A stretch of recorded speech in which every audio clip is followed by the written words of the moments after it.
27장 제단.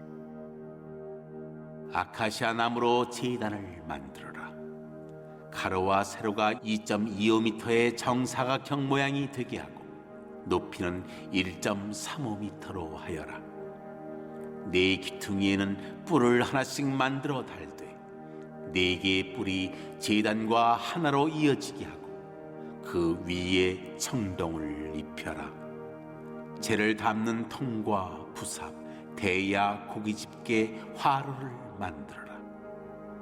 이 모든 기구는 청동으로 만들어라. 청동으로 그물 모양의 석쇠를 만들고 석쇠의 4 귀퉁이 고리를 만들어 달아라. 그 석쇠를 제단 가장자리 밑에 달아 제단 중간에 자리하게 하여라. 제단을 드는 데 쓸 채는 아카시아 나무로 만들고 거기에 청동을 입혀라. 제단 양쪽에 달린 고리에 그 채를 꿰어 제단을 나를 수 있게 하여라. 제단은 널판으로 만들되 속이 비게 만들어라.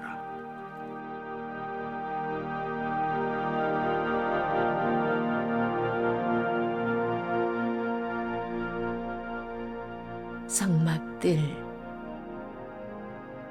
성막뜰을 만들어라. 뜰의 남쪽 면은 길이가 45m여야 한다.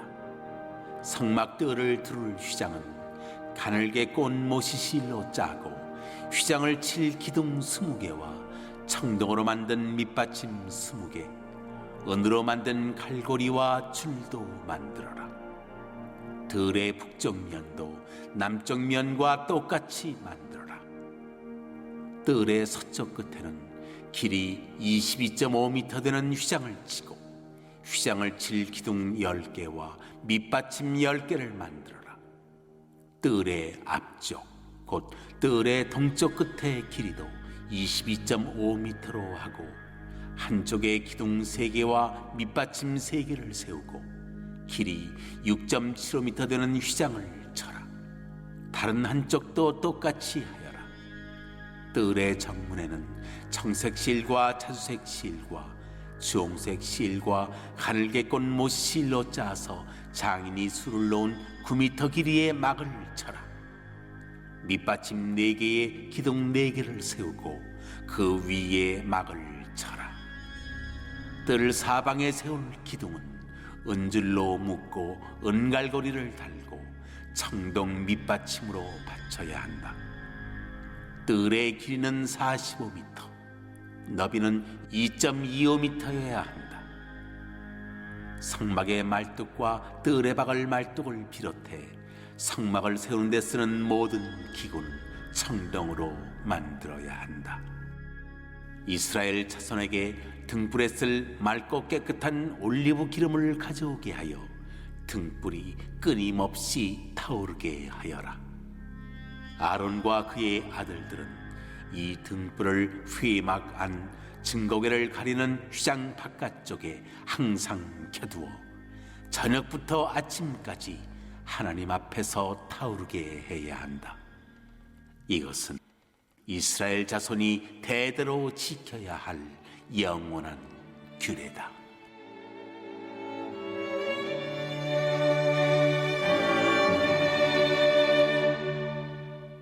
죄 아래 인간과 교제하기 원하시는 하나님의 강한 의지를 보이는 번제단, 이스라엘이 하나님 신앙 회복할 수 있는 공간, 성막들, 새 창조 완성 때까지 간직해야 할 교회 성품의 상징, 성막 안을 밝히는 등불에 대해서 묵상해 보시기 바랍니다.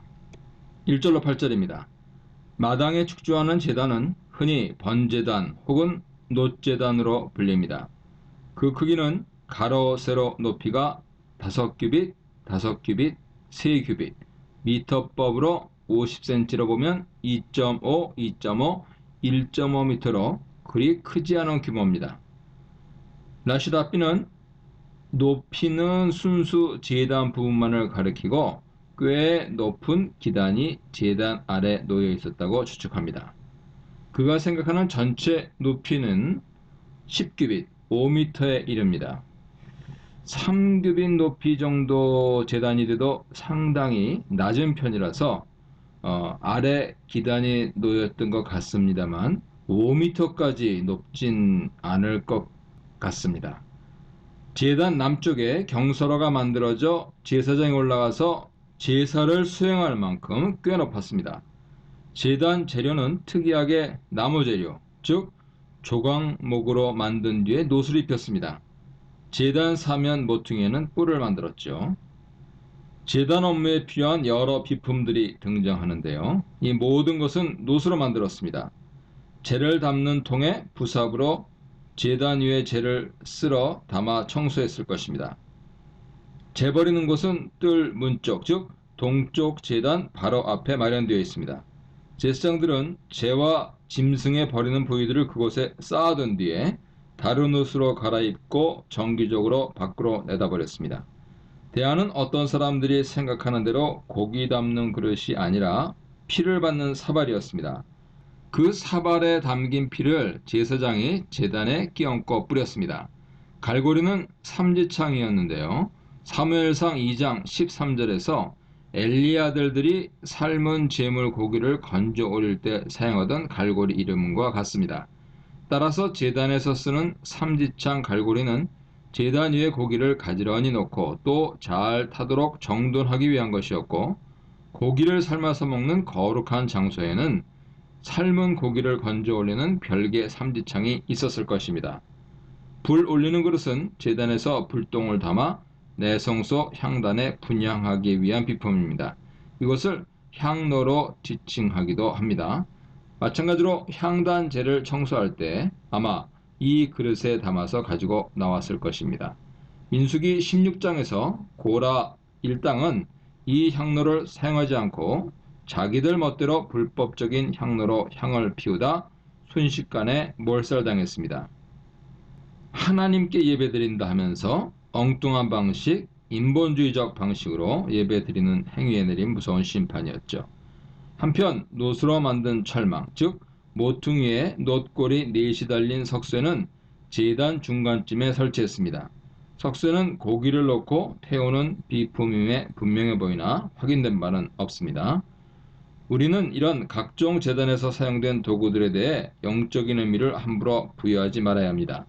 예컨대 재는 죄, 부삽은 죄 고백, 재를 담는 통은 죄의 처리, 속죄, 고기 갈고리는 성도가 시험에 들지 못하게 하는 하나님의 붙들어줌, 불 옮기는 그릇은 성령 불씨를 담은 성령 충만을 상징한다는 풍의적인 해석은 곤란합니다.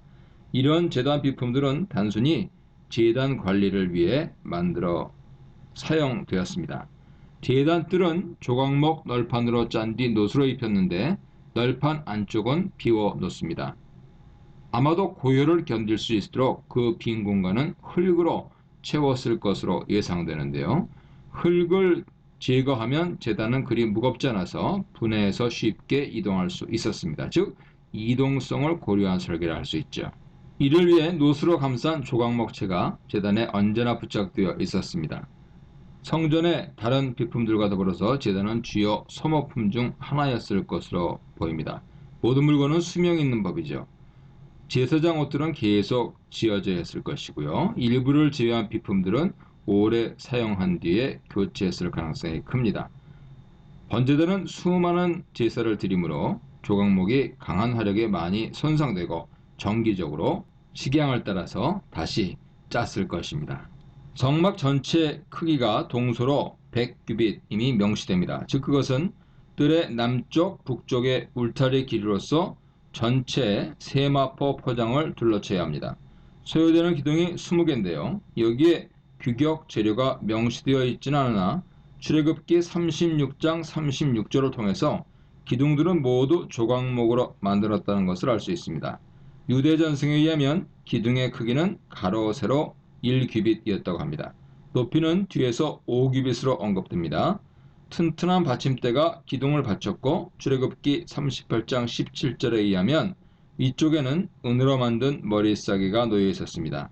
기둥은 27절에서 언급된 말뚝으로 땅에 고정시켰습니다. 기둥이 20개, 길이는 100규빗이니까 기둥 간격은 5규빗인 것을 알 수 있죠. 기둥 상단 장식과 부품들은 모두 금이었습니다.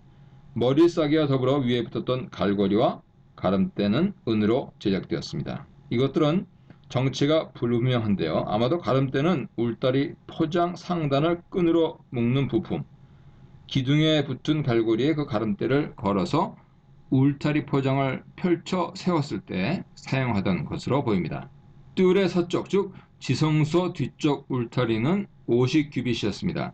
서쪽 울타리는 남과 북의 울타리의 길이가 절반이라서 기둥은 10개가 필요했습니다. 동쪽은 성막 입구라 약간 형식이 달랐습니다. 가운데 통로가 비어있고 양쪽에 기둥이 3개씩 세워졌죠. 뜰문이라 할 수 있는 그 통로는 4개의 별도 기둥을 세워 뜰막을 둘러쳐서 가렸습니다. 어떤 랍비는 4기둥을 가진 뜰막은 입구 통로로부터 앞으로 조금 떨어져 위치한 독자적인 시설물이었을 것으로 봅니다. 성막들의 시설물들의 재료가 대부분 노시라는 사실이 재차 확인되는데요. 또 성막 전체 규모가 요약됩니다. 그것은 가로 세로 100 곱하기 50규빗, 미터법으로 약 50 곱하기 25미터 크기였습니다. 더불어 울타리 높이가 5규빗으로 명시됩니다. 어떤 사람은 이 5규빗을 달리 해석해서 이것이 안쪽 시설물보다 5규빗 더 높았다 하는 의미이고, 따라서 울타리 실제 총 높이는 15규빗이었다고 말합니다. 그리하여 뜰 안쪽 회막 높이 10규빗보다 5규빗이 더 높았고, 그 목적은 밖에서는 전혀 회막과 성막들이 보이지 않게 하기 위함이라는 주장입니다. 하지만 근거 없습니다. 앞서 25장 31절 이하에서 등잔대가 설명된 바 있습니다. 여기서는 그것을 어떻게 사용해야 하는지 간략히 명시합니다. 아주 정결한 감람나무 기름을 사용해야 하고, 아마도 해진 뒤 아침까지 켜 놓습니다.